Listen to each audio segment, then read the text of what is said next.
오늘 우리에게 주시는 하나님의 말씀은 시편 65편 1절부터 13절 말씀입니다. 하나님, 시온에서 주님을 찬양함이 마땅한 일이니 우리가 주님께 한 서원을 지키렵니다. 우리의 기도를 들으시는 주님, 육신을 가진 사람이면 누구나 주님께로 나아옵니다. 저마다 지은 죄 감당하기에 너무 어려울 때에 오직 주님만이 그 죄를 용서하여 주십니다. 주님께서 택하시고 가까이 오게 하시어 주님의 뜰에 머물게 하신 그 사람은 복이 있는 사람입니다. 그러므로 우리는 주님의 집, 주님의 거룩한 성전에서 온갖 좋은 복으로 만족하렵니다. 우리를 구원하시는 하나님, 주님께서 그 놀라운 행적으로 정의를 세우시며 우리에게 응답하여 주심으로 땅 끝까지, 먼 바다 끝까지 모든 사람이 주님을 의지합니다.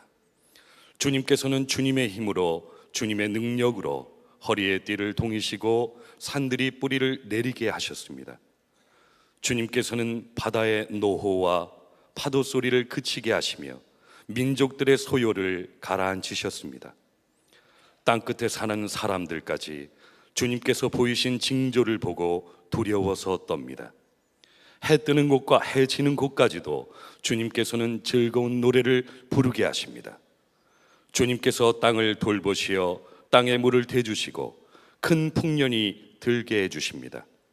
하나님께서 손수 놓으신 물길에 물을 가득 채우시고 오곡을 마련해 주시니 이것은 주님께서 이 땅에다가 그렇게 준비해 주신 것입니다. 주님께서 또 밭이랑에 물을 넉넉히 대시고 이랑 끝을 마무르시며 밭을 담비로 적시며 옴돋는 새싹에 복을 내려 주십니다. 주님께서 큰 복을 내리시어 한 해를 이렇게 영광스럽게 꾸미시니 주님께서 지나시는 자치마다 기름이 뚝뚝 떨어집니다. 그 기름이 광야의 목장에도 여울져 흐르고 언덕들도 즐거워합니다. 목장마다 양떼로 뒤덮이고 골짜기마다 오곡이 가득하니 기쁨의 함성이 터져 나오고 즐거운 노랫소리 그치지 않습니다. 우리 기독교는 찬양의 종교라는 별명을 가지고 있습니다. 그만큼 찬양을 많이 부릅니다. 예배가 가장 중요한 부분이 찬양이죠. 오늘 다윗이 시편 65편에도 우리가 하나님을 찬양하는 것이 마땅한 일이라고 그렇게 그가 고백합니다. 1절에 보면 하나님 시온에서 주님을 찬양함이 마땅한 일이니, 당연한 고백이죠. 그렇죠? 누가 이 일에 대해서 이의를 제기하시겠어요? 우리가 하나님을 찬양하는 것이 마땅한 일이죠. 그런데 여러분 정말 그렇게 찬양하십니까? 오늘 예배를 드리러 오셨으니까 우리 찬송도 부르고 또 찬양도 하지만 여러분의 삶 속에서 여러분은 찬양하십니까? 여러분의 마음 속에서부터 이렇게 솟아나는 찬양이 여러분에게 있으신가요? 정말 기독교는 찬양의 종교 맞습니까? 여러분의 지난 한 주간 동안을 한번 돌아보세요. 여러분 혼자 있을 때 여러분 속에서부터 나오는 찬양이 있으셨나요? 저는 오늘 말씀을 준비하면서 꽤 심각해졌습니다. 정말 찬양이 있는 걸까? 오늘 시편 65편을 보면 이 9절부터 내려가 보면은 아주 풍성한 수확을 인하여 다윗이 하나님을 찬양하고 있습니다. 9절부터요 몇 구절만 읽어보면 주님께서 땅을 돌보시어 땅에 물을 대해 주시고 큰 풍년이 들게 해주십니다.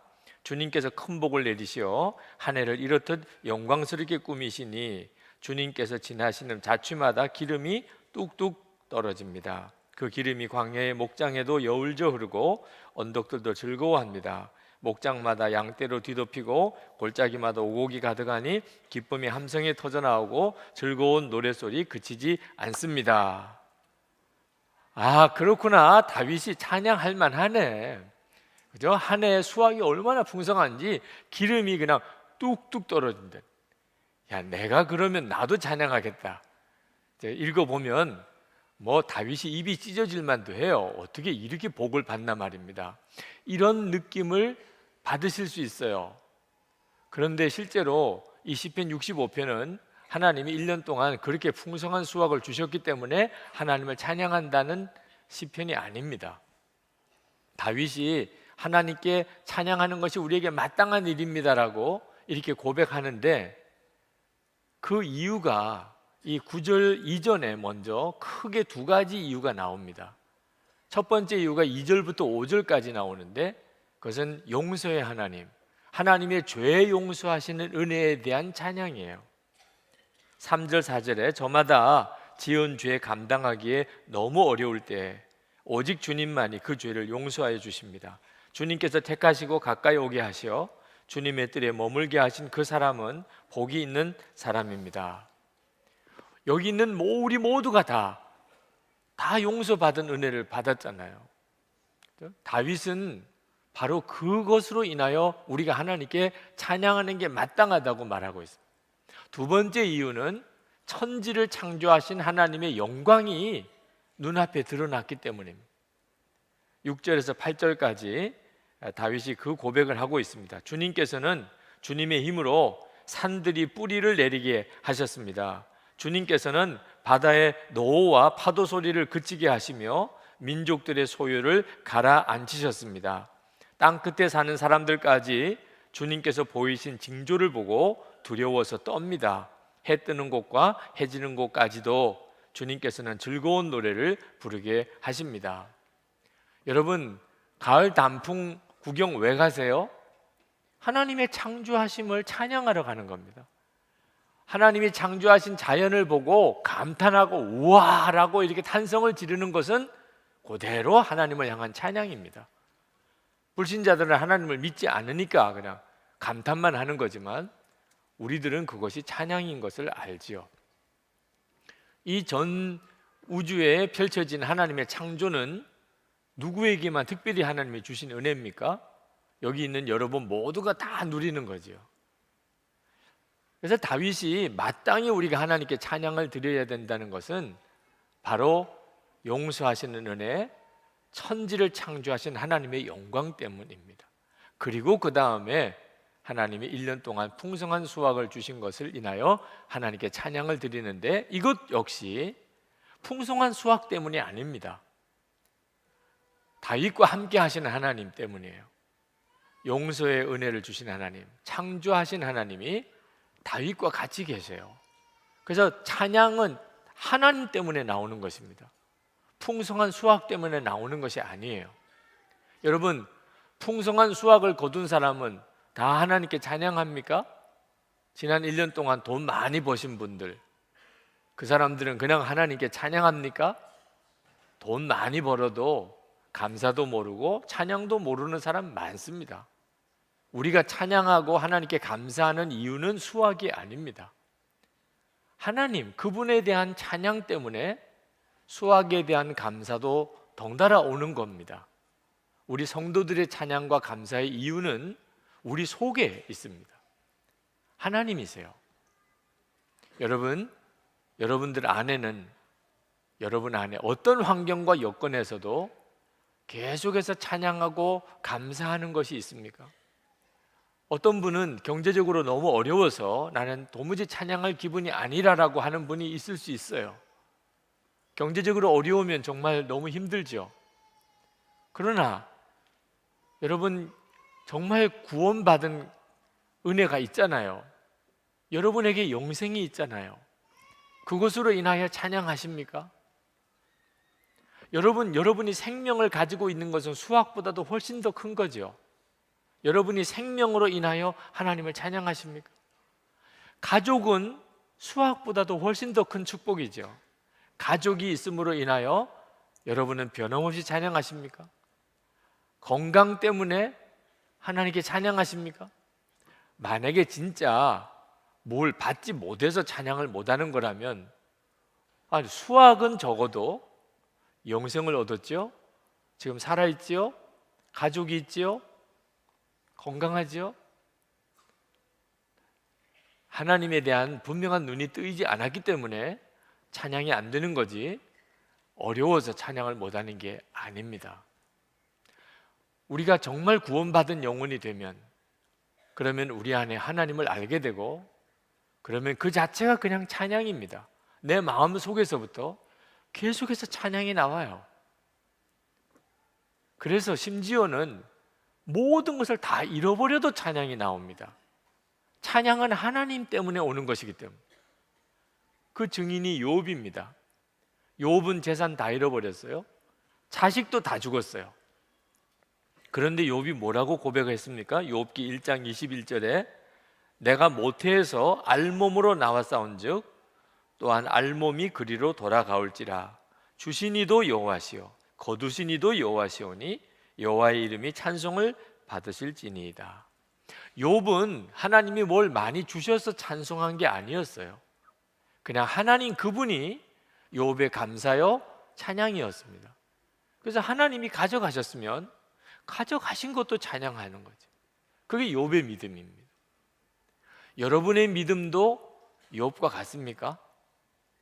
여러분의 속에서도 하나님이 다 가져가셔도, 다 잃어버려도, 아무것도 없어도 여러분 속에서부터 찬양이 나오십니까? 손양원 목사님은 그러셨어요. 사랑하는 두 아들이 공산당에 비참하게 죽었습니다. 그리고 장례식을 치르는데 손양원 목사님이 인사를 하러 나오셔서 하나님께 9가지 감사를 올려드렸습니다. 제정신입니까? 아버지로서 두 아들이 그렇게 비참하게 죽었는데 감사가 무슨 감사예요? 그것도 9가지나? 손양원 목사님의 찬양과 감사의 이유는 하나님이셨어요. 그러니까 그 비참한 상황에서도 손양원 목사님 마음에는 감사할 이유가 있었다는 말. 문제는 여러분도 손양원 목사님 같은 그런 찬양이 있으신가요? 저는 이 설교를 준비하고 이 부분에 와서 굉장히 힘들었어요. 왜? 이 메시지가 너무 무거웠기 때문에. 하나님께서는 분명하게 말씀하셨어요. 너희들이 진정으로 구원받은 자라면, 그러면 상황과 여건과 상관없이 너의 중심에서부터 마음 깊은 곳에서 찬양이 있을 것이다. 그 자가 구원받은 자라는. 그러나 이 설교를 하면 아마 상당히 많은 분들이 마음이 힘드실 거예요. 왜냐하면 그런 찬양이 없으니까. 내게는 그 마음 속에서부터 어떤 형편이든지, 심지어 내 걸 다 잃어버려도, 사랑하는 두 아들이 죽어도 그래도 여전히 나오는 찬양, 그 찬양이 내게는 없다고 생각이 들 경우에 이 말씀은 얼마나 힘들겠어요. 누가복음 18장 8절에 예수님께서 다시 오실 때, 인자가 올 때 세상에서 믿음을 보겠느냐 하시니라. 예수님은 재림에 오실 때 진정한 믿음이 거의 없을 것이라고 그렇게 걱정하셨어요. 이 믿음이 뭡니까? 진짜 그 사람 속에 참 생명이 있어요. 그 사람 속에서 찬양이 있어요. 환경과 여건 상관이 없는, 오직 주님으로 인하여 나오는 찬양이 있는 사람, 이런 사람이 믿음의 사람이죠. 주일 예배는 아주 온전하고 성숙한 믿음이 없는 분들도 많이 오십니다. 그래서 주일 예배가 영적으로 쉽지 않습니다. 지금 이 자리에도 그러실 거예요. 정말 마음 속에서부터 찬양이 없는 분들도 이 자리에 있으실 거예요. 이런 분들에게는 오늘 말씀이 굉장히 무거운 말씀이 되죠. 저는 이런 설교 하고 싶지 않아요. 저는 이왕이면 소망이 넘치는 설교를 드리고 싶어요.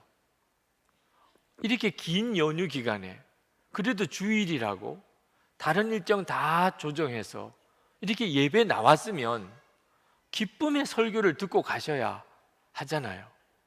또 우리 교회가 주차장 차 안 가지고 오자, 그래서 외곽에다가 또는 대중교통을 이용해서 그렇게 아주 불편하게 그걸 자랑으로 생각하고 그렇게 오늘 예배까지 오셨으면 위로의 설교를 드리고 싶잖아요. 저는 솔직히 그래요. 저는 여러분들에게 정말 소망과 기쁨과 위로의 설교를 드리고 정말 기쁨으로 돌아가실 수 해드리고 싶어요. 근데 말씀이 그렇지 않을 때는 어떻게 하죠? 밥맛이 없어요. 며칠 동안 그랬어요. 이렇게 설교하면 그러면 주일에 얼마나 무거울까. 밤에 자다가도 깊이 잠을 못 잤어요. 근데 하나님께서 제 마음에 그 무거움을 풀어주기 시작하셨어요. 주님은 저에게 말씀하셨어요. 그래서 내가 너에게 계속 나를 바라보도록 그렇게 하라고 그러지 않느냐. 주님은 그런 마음을 제게 주셨어요. 이렇게 주일 예배를 드리러 나오는 사람이라면 그러면 기본으로는 그 마음에 구원의 역사가 있고 그리고 마음 속에서부터 솟아나오는 찬양이 있다는 거예요.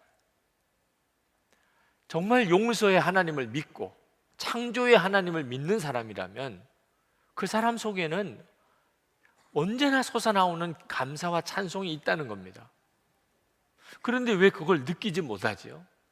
한 주간 살아가는 동안에 왜 그런 찬송이 내 속에서 솟아나는 것을 경험을 못하고 사는 거지요? 영적으로 눌려서 그런 거예요. 세상 사람 만나고 세상 소식만 듣고 세상만 바라보고 살았어요.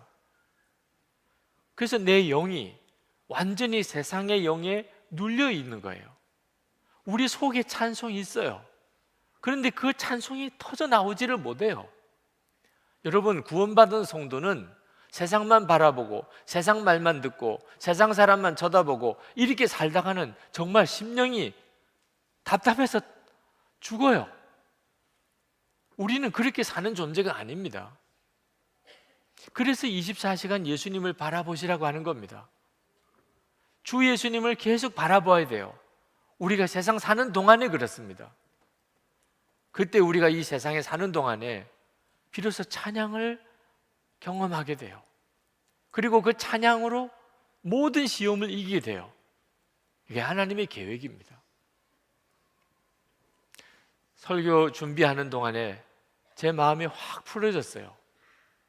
오늘 주일 설교 들으시는 분들 중에 영적으로 굉장히 답답하시고 힘드신 분들에게 주님이 오히려 이 설교를 주시려고 하시는구나, 그걸 깨닫게 됐어요. 물론 지금도 여전히 답답하신 분이 있으실 겁니다.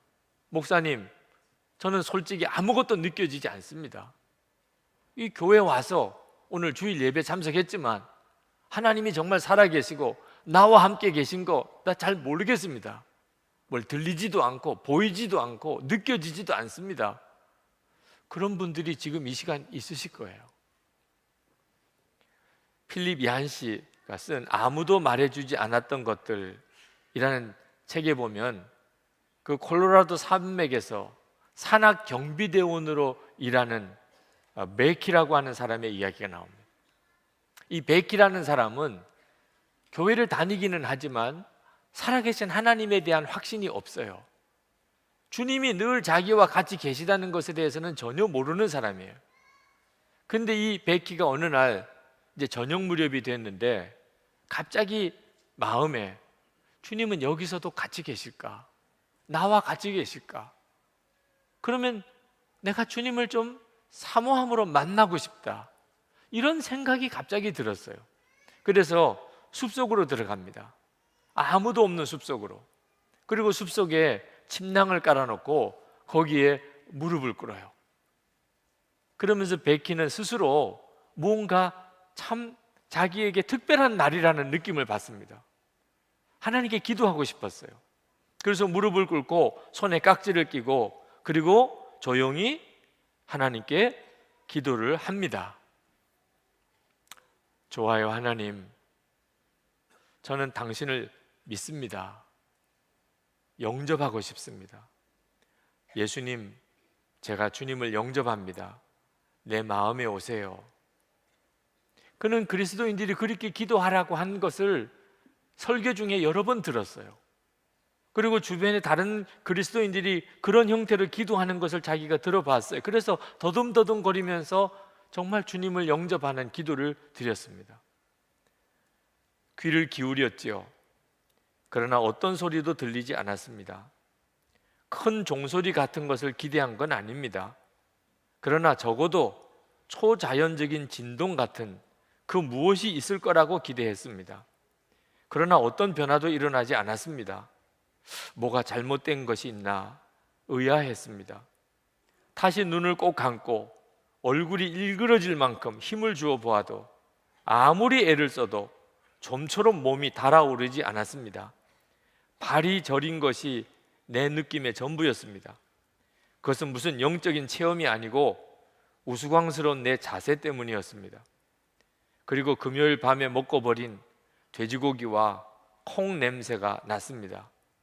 막 거듭난 사람들은 그런 냄새를 맡을 만큼 산만하지는 않을 겁니다. 그리고는 그래 저린 다리를 겨우 펴서 그리고는 일어났습니다. 천천히 일어났습니다. 그리고는 짧게 다시 기도했습니다. 아직 때가 되지 않았나 보지요, 하나님. 그리고는 자기 숙소로 돌아왔어요. 8시 반, 조금 이른 시간이지만 그러나 아무것도 할 일은 없고 그는 쩔뚝거리며 방으로 들어가 삐걱거리는 군용 침대에 들어갔습니다. 그때 베키가 자기 심정을 이렇게 말했습니다. 내가 만났던 그리스도인들에게는 확실히 무언가가 있었습니다. 그들에게는 나와는 달리 견고한 확신이 있었습니다. 나의 확신 없이 신앙생활하는 것에 넌더리가 나서 마침내 그들이 갖고 있는 것이 무엇이든지 간에 그것을 나도 얻기를 원했습니다. 그러나 지금 나는 그것을 얻는데 완전히 실패했습니다. 더듬거리며 하나님께 드렸던 기도는 직접적인 응답을 받지 못했고 변화를 받았다는 느낌도 없었습니다. 내가 주님께 받아들여졌다고 생각되지 않았습니다. 아무 일도 일어나지 않았거든요. 그것은 내가 들어왔던 경험이 아니었습니다. 뒤로 발랑 자빠지기도 하고 절름발이가 고침을 받기도 한다던데 3분 더 늙었다는 것 외에는 아무런 느낌도 없었습니다. 도대체 내가 구원을 받은 건지 아니면 잠시 미뤄진 것인지도 모르겠습니다. 지난 밤에 그랬던 것처럼 여전히 졸릴 뿐이었습니다. 지금 이 예배를 드리고 계시면서도 꼭 이런 심정이신 분이 있으실 거예요. 아무것도 안 느껴집니다. 제가 뭘 정말 주님 앞에 용납 받은 겁니까? 저는 구원 받은 게 진짜 사실일까요? 그러면 뭔가 하나님이 느껴지게 돼야 되잖아요. 뭔가 제 속에서부터 이건 하나님의 역사구나 이런 게 뭐 있어야 되잖아요. 기도할 때 하나님의 임재가 느껴지지 않아서 그렇게 혼자서 기도해 보려고 애쓰다가 하나님 내 기도는 안 들으시나 봐. 그리고 기도를 중단한 사람도 있으실 거예요. 요한일서 1장 9절에 자백하면 모든 죄를 깨끗이 씻어주신다 그랬는데 그래서 주님 앞에 자백했습니다. 그렇지만 마음에 여전히 더러운 죄책감이 해결이 되지 않고 있어요. 정말 나는 용서받은 걸까? 우리 서로 사랑하자. 이번에 책도 나왔습니다. 제목 마음에 들어요. 그런데 그래야 된다고는 알겠는데 용서가 안 되는데 어떻게? 그 잘못한 사람 품어지지 않는데 어떡하냐 말이에요. 하나님 진짜 살아계신 게 맞습니까? 정말 나는 하나님께서 용납하셨을까? 나 구원받은 거 진짜 맞나요? 이러신 분들 그 답답한 마음을 충분히 이해합니다. 얼마나 답답하세요. 그러나 여러분들이 정말 주님을 만나고 싶으시다면 느낌에 의존하면 안 된다는 것을 꼭 명심해야 됩니다. 느낌 말이에요. 진리를 붙잡으셔야 돼요. 여러분이 예수님을 진짜 만나고 여러분의 구원주이신 예수님과 정말 행복하게 동행하기를 원하십니까? 그러면 진리를 붙잡으셔야 돼요. 진리는 우리에게 말씀해 줍니다. 우리 안에 진짜 영생이 있고 그리고 우리 속에 샘솟는 찬양이 있다는 걸 여러분 느낌이 얼마나 우리를 속이는 줄 아십니까? 만약에 미국에 가는 비행기를 타고 간다고 해보세요. 그 비행기는 얼마나 하늘 높이 떠 있습니까? 그리고 얼마나 빠른 속도로 날아갑니까? 근데 비행기 안에 있는 사람이 그 느낌이 있겠습니까? 얼마나 내가 높이 지금 떠 있는지, 얼마나 내가 지금 빠른 속도로 가고 있는지 아무런 느낌이 없습니다. 그래서 그냥 거기서 편안하게 음식도 먹고, 그리고 거기서 졸고, 그리고 비행기를 타고 날아가는 거예요. 만약에 오토바이를 비행기 속도로 그렇게 달리면 가다가 기절했고, 그 속도감을 어떻게 감당하겠어요? 우리 느낌이라는 게 이렇게 어처구니 없이 우리를 속여요. 느낌 아닙니다. 주 예수님을 믿고 만나고 주님과 동행하는 것은 느낌으로 하는 게 아니에요. 진리로 하는 거예요. 여러분, 요한복음 6장 44절을 보세요. 나를 보내신 아버지께서 이끌지 아니하시면 아무도 내게 올 수 없으니 오는 그를 내가 마지막 날에 다시 살리리라. 여러분, 오늘 지금 예배당에 와 계십니다. 어떤 이유 때문에 오셨는지는 다 사정이 다르실 거예요. 그러나 분명한 것은 오늘 예배당에 와 계시다는 거예요. 여러분이 예배당에 오신 것은 예수님 앞에 온 거나 마찬가지입니다.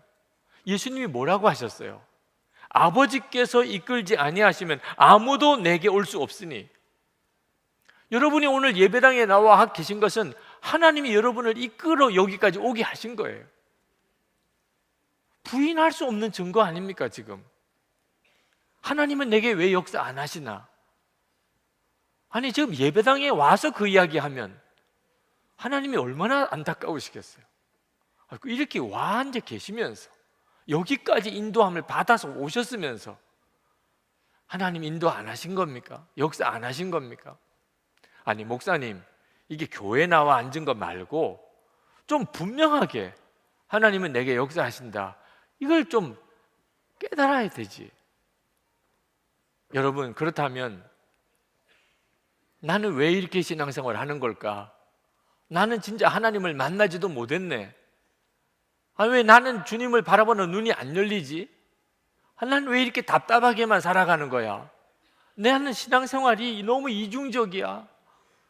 여러분, 이런 근심이 여러분 속에, 마음속에 있다면 그 근심이 뭡니까? 에베소서 4장 30절에 하나님의 성령을 근심하게 하지 마라. 그 안에서 너희가 구원의 날까지 인치심을 받았느니라. 아니 신앙생활 제대로 못하는 것 때문에 안타까운 것, 나는 하나님을 실제로 만나지 못한 것 때문에 자꾸 마음이 이렇게 염려가 되는 것, 이런 근심이 불신자에게 있습니까? 성령의 근심이라고 하잖아요. 여러분의 마음속에 이제 좀 뭔가 확실하게 믿을 거면 믿고 아니면 아니고 그러면 좋겠습니다. 아니 진짜 정말 하나님에 대한 분명한 체험, 저도 좀 그렇게 살고 싶습니다. 주님의 손에 붙잡혀져서 하나님의 살아계심의 증인처럼 축복의 통로로 좀 이렇게 예수를 믿어도 진짜 예수 믿는 사람이구나, 이런 간증이 있는 삶을 나도 좀 살아보고 싶어요. 마음속에 이런 소원이 만약에 있습니까? 그렇다면 그 소원이 뭐예요? 빌립보서 2장 13절, 너희 안에서 행하시는 이는 하나님이시니 자기의 기쁘신 뜻을 위하여 너희에게 소원을 두고 행하게 하시나니. 여러분 속에 신앙생활 좀 제대로 하고 싶다는 소원 자체가 얼마나 놀라운 하나님의 역사입니까? 진리예요, 진리. 진리로 나를 보면 주님이 보여요. 주님이시구나. 이게 주님의 역사였구나. 지금도 내게 이렇게 역사하고 계시네. 그래서 여러분들이 주님을 바라볼 수 있는 믿음이 생기게 되는 겁니다. 나에게도 이렇게 역사하고 계시네. 여러분이 그렇게 주님을 바라보게 되면 반드시 주님은 여러분에게 더 눈을 열어주셔서 여러분과 함께 계신 것과 그리고 여러분 안에 이미 환경 여건과 상관이 없는 찬양이 있다는 걸 알게 해주세요. 그래서 찬양이 터집니다. 예배 시간만 아닙니다. 여러분이 24시간 주님을 바라보기를 정말 그렇게 사모하시고 살아가시면 집에 있을 때, 직장 갈 때, 오고 가는 길에서 갑자기 여러분 속에서 감사가 찬양이 나와요. 에베소서 5장 14절에서 17절 말씀을 주님이 저에게 주셨어요. 그러므로 잠자는 사람아 일어나라, 죽은 사람 가운데서 일어서라, 그리스도께서 너를 환히 비추어 주실 것이다 하는 말씀이 있습니다. 세월을 아끼십시오. 때가 악합니다. 술에 취하지 마십시오. 거기에는 방탕이 따릅니다. 성령의 충만함을 받으십시오. 시와 찬미와 신령한 노래로 서로 화답하며 여러분의 가슴으로 주님께 노래하며 찬송하십시오. 여러분이 오늘 주일 예배에 이렇게 나오셨다고 한다면 여러분 속에서 찬양이 일어나는 것을 여러분이 느끼지 못하고 있어도 영이 죽은 건 아니에요. 아주 깊이 잠이 들어버린 거예요. 세상에 이렇게 저렇게 살다가 세상만 바라보고 세상 소식만 듣고 세상 사람들만 만나고 살다 보니 그만 내 영이 세상 죽은 것처럼 깊이 잠들어 버려 있는 겁니다. 잠이 들어있기 때문에 내 속에 일어나는 감사와 찬양을 느끼지 못하고 있는 거예요. 깨어나라고 하는 거예요. 깨어나라. 24시간 주님을 바라보시고 사시라고 그렇게 권해드리는 것은 여러분의 심령이 깨어나는 방법이기 때문에. 미국에 계신 어느 분이 얼마 전에 제게 메일을 보내오셨어요. 목사님, 우선 진심으로 감사드립니다. 초등학교 들어가기 전부터 교회에 다니기 시작하여 지금 40대 중반까지 꾸준히 신앙생활을 하고 있는 집사입니다. 항상 왜 내게는 변화가 없는가 고민하며 살았습니다.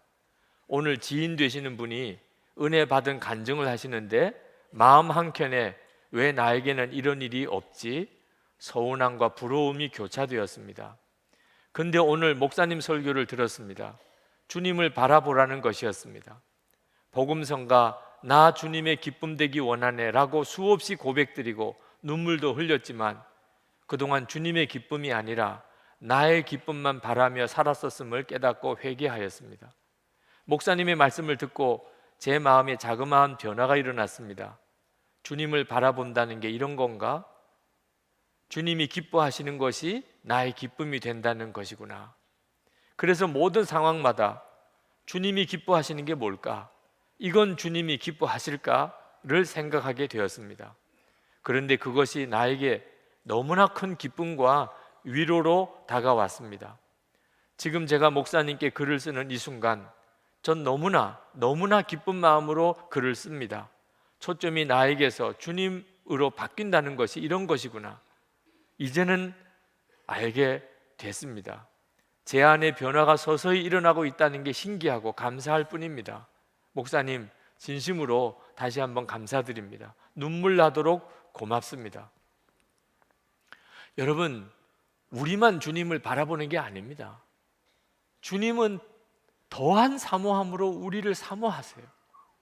우리가 주님을 바라보는 것이 정말 진심이 되기 시작하면 여러분 모두가 다 경험하게 됩니다. 주님이 나와 함께 계시구나. 그리고 찬송이 터지고 감사가 나옵니다. 여러분의 상황과 여건 상관없이만. 성찬은 우리가 주 예수님과 한 몸이 되었다는 놀라운 진리의 약속입니다. 은혜의 시간인데 이것은 진리에 기초하고 있는 것입니다. 주님은 우리와 한 몸이 되셨음을 성찬을 통하여 확인하는 거예요. 여러분, 이 성찬을 받으실 때 느낌을 의존하지 않으셔야 돼요. 느낌을 의존하면 그냥 떡 한 조각 먹은 거예요. 성찬의 축복이 뭔지를 도무지 알 수가 없어요. 진리를 붙잡으셔야 돼요. 심령이 메말라서 마음속 깊은 곳에 찬양을 느끼지 못한다 하더라도 성찬 받을 믿음은 있어요. 그러면 여러분의 영혼은 죽은 거 아닙니다. 잠이 들어있을지언정 죽은 건 아니에요. 깨어나야 됩니다. 이 성찬은 그것을 깨우쳐줘요. 여러분이 어느덧 주님 전에 잊어버리고 살았어요. 주님과 한 몸 됨을 전혀 생각 못하고 살았어요. 주님이 성찬을 통하여 주님이 우리와 놀랍게 함께 계신 것, 이미 주님과 우리는 연합한 것, 그 사실을 우리에게 놀랍게 깨우쳐 주세요. 오늘 이 시간에 여러분이 정말 아멘으로 받으셔야 됩니다. 그리고 주님, 제가 깊이 잠들어 있었습니다. 내 영이 세상 영에 눌려 있었습니다. 제가 깨어나기 원합니다. 주님 바라보기 원합니다. 정말 충만함으로 주님을 뜨겁게 찬양하며 제 삶 속에서 있는 모든 시험을 이기고 하나님 영광 들어 보내기 원합니다. 회개와 간절한 간구를 이 시간 주님 앞에 드리고 우리 성찬을 받으시면 좋겠습니다. 다 같이 우리 통성으로 기도하겠습니다.